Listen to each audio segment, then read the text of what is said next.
Hello, Muscat. How are you? Well, I might seem a little bit distracted today. I had a very strange telephone call. I had a beautiful show in a gallery, and I called the gallery owner, and I said, well, how are we doing here? Are things selling? And he said, well, you know, I got some good news and some bad news. A man came in, and he looked around, and he asked me a question. He said, I like this art, but, you know, is it the kind of art that's going to be worth more after the artist is dead? And I said, oh, surely, this is wonderful work. And the man bought everything.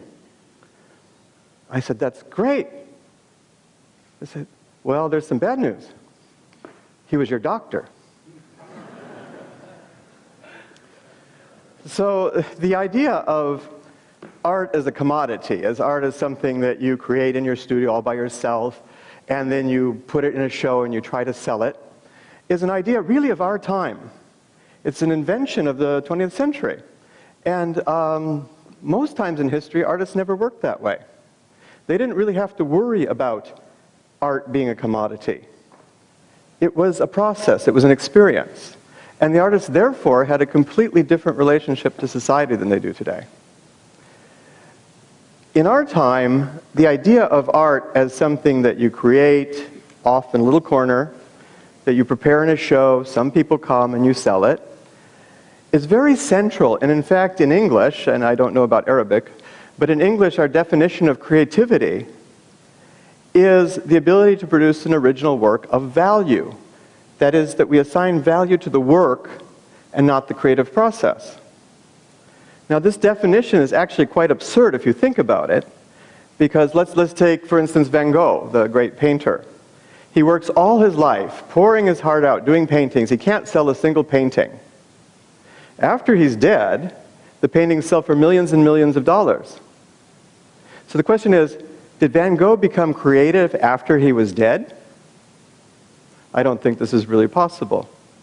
Now, what I've always admired about the Renaissance is that the artist had a completely different relationship to society than we have today. The artist was a protagonist. The artist designed visions for the future. People came to the artist, either the church or the great noble families, or the public and commerce. And they hired the artist to create visions of the society they wanted to have happen. So I always felt that the Renaissance was really to be envied for that reason and for another reason. The other reason was their fantastic skill level. Artists would do architecture, they would do sculpture, they would do paintings, they would write music. They would be able to do all of these different things. And I know that as a young art student, we were always a little bit overwhelmed with the idea of the Renaissance. Where did these people come from that they were so fabulously brilliant that they got to do all these things? And why is it so hard for us today to study art? So a lot of my life has been spent trying to figure out, where did that toolbox come from? Where did those perceptual skills come from? And why don't we seem to have them anymore? And if we were to get those skills again, what would we do with them today? We wouldn't necessarily do the works of the past, although everything you've been seeing has not been Renaissance works. They're my own works in architecture and painting and sculpture.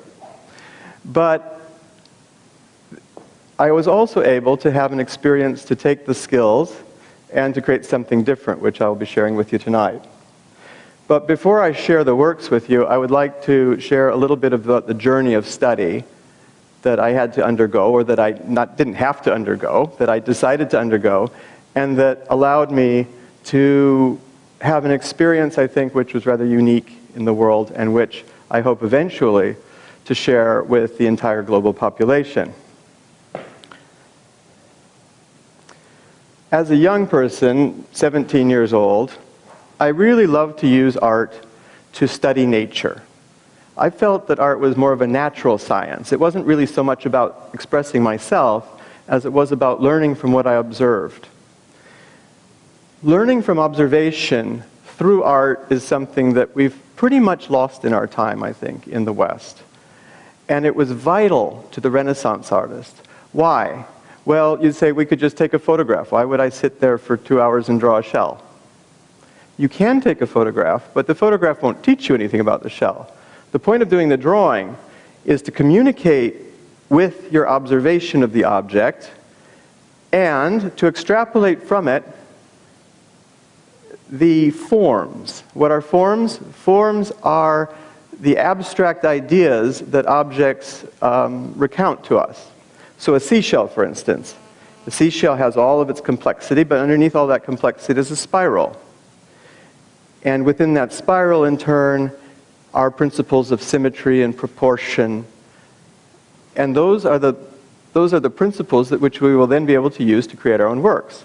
So this was a set of geometrical drawings. My two obsessions were, one is studying from nature, the second one was geometry. And I had a very ancient idea of geometry called sacred geometry, which is no longer taught in any school system as far as I'm aware of. But sacred geometry was what artists and architects used in past centuries to create the beautiful temples and cathedrals and mosques that are so much of our human heritage. I think it's a true pity that geometry isn't taught today as a visual art. It's taught in a different way, partly because of a man called Descartes. Before I get to that, I'd like to say these early things, these were early geometrical studies I did as a young art student, probably before the age of 20, which led me then to be able to compose and create original works. This is now a floor plan using the geometrical ideas for a villa that I designed for a rather large residence in Santa Barbara, California. And here's a picture of the residence itself. Classical art, to me, is a combination between careful observation of nature and the understanding of ideal form. Ideal form meaning the idea that is behind nature and gives nature its beauty and harmony.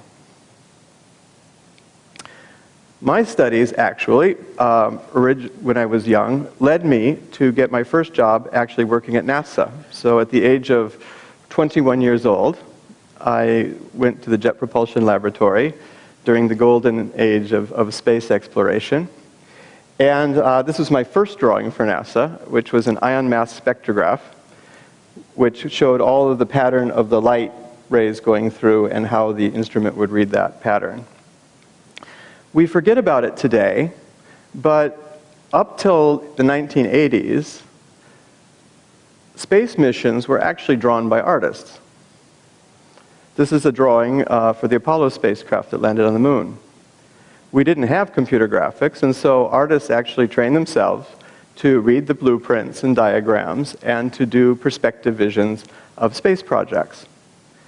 And this was actually the end of a very long human experience, because when you think of geometry starting out as a sacred study in the temples of Egypt and ancient Persia, going all the way through history, Western Europe, ending up as technical drawing and then designing spacecrafts. But what happened in 1980 is some very clever people made something called CGI, computer graphics. 2,000 years of human history of artists doing drawings wiped out. Nobody needs to do drawings anymore. This is very similar to what happened 100 years ago when we invented the camera and people thought you didn't have to do classical drawing anymore. So all of these years, the drawings, the instruments I used at NASA were very similar to instruments used in the 17th century, which were used mostly up to the time of Descartes, who developed, basically developed Cartesian coordinates, and artists or mathematicians stopped drawing diagrams and started using numbers instead. This is drawings for NASA, just to finish up this part of the presentation. Another passion of mine was classical drawing. I wanted to understand how the Renaissance artists did those beautiful drawings. So I went to Italy, sat in front of the ancient Greek and Roman sculptures, and drew for 2 years. And during that time, I developed a drawing style of my own, which I could use to do drawings like this one. This was one of my first drawings I did in the classical style. And this is another original drawing. So I started to assume this is original drawing as well, this drawing style based on the Renaissance, but then started to make my own creations. Some different drawings done in the classicizing style, and then eventually to create my own compositions, which started to become a little bit different than what would have been seen in the Renaissance. But in order to support this, I had to have a way of making money. The only way I could figure out to make money was in Italy. I didn't speak the language, I didn't have permit to work, was to sit on the floor, paint drawings in chalk, put a bucket out, and get tips. This is a very old art form, centuries old and documented since Victorian England. The irony about it is that even though nobody would love to see their son sit on the street and try to get tips, like me in this picture, I actually earned 3 times the salary I earned at NASA.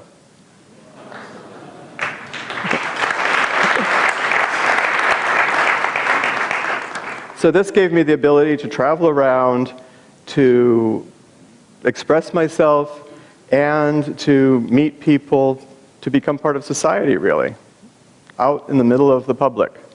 I started doing copies. I also did original works. This is, for instance, an original work. I found that people couldn't tell my original works from the copies. So I had a second problem, which was, now that I had taken on this language of classicism, how would I distinguish my own works as being modern works? I created pastels. I did a whole lot of things to amplify this art form. The solution came to me when I decided I could take the perspective geometry I was using at NASA, combine it with the classical drawing, combine it with the chalk painting, and create something maybe that's never been seen before. One of the perspective problems was the difference between wide-angle perspective, what's called rectilinear, when the lines are straight. You can see in this diagram the spheres distort, but if I photograph the diagram with a wide-angle lens, the spheres turn back normal again. So my concept was to take the geometry of the back of the eye, spread it out over the pavement, and this is what happened. So this is okay. So this is the projection of my imagination onto the pavement. From the other side, it looks very strange. But from the right side, it gives a significant illusion. I was able, in the next decade, to teach 100,000 school children, thousands of artists. I got a wonderful medal from the Kennedy Center for it. But the great triumph was to bring this art form back from the grave and to make it into a vibrant new art form, which was recognized by Pope John Paul II, who signed my composition at the right hand of God, and has spread all over the world. So starting from an art form which was a dying art form, now on the internet you can see literally hundreds of thousands, if not millions, of pictures. Okay, so just to say that my goal in life is to take the knowledge that I have had to learn for myself outside of the school system, outside of college, outside of art school, and what I would like to do is now repropose it as something that people can study in our time, young artists can study in our time, learn these skills. I think that the Italian Renaissance or the European Renaissance, there were several hundred artists that worked at that time. Now we have a global community of millions and millions of people. Imagine if this skill level and these ideas were available globally to people. Imagine the architecture, imagine the paintings. Imagine all of the different traditions that we would be able to bring up from the past and to create a new society and a new vision of art. So although I respect modern art, I respect contemporary art, I feel that traditional art is very much like classical music. It's a tradition that should be carried on parallel to contemporary art, informing it. And I feel that when we lost the ability to do these traditional drawings, and we lost the ability with hand-drawn perspectives and with understanding geometry as an artistic expression, what happened was we lost possibility. because there's so much in our past, there's so much in culture that we can resurrect and that we can use to create new and brilliant things. It's really tragic to let any tradition die, whether it's Chinese brush painting, whether it's Islamic calligraphy, or Islamic geometry, which I think would be a powerhouse of design ideas. Any design tradition becomes dormant when it's not used. And any tradition like it has a creative potential which is explosive. As we get to the end of the information age, as I see it, we're going to go back into a skills age, an age of conceptual skills, where too many people will have access to information and people are going to need to be able to do things. So it's important for younger people to understand that conceptual skills are going to be the next age, the age that comes after the information age, which is already almost gone.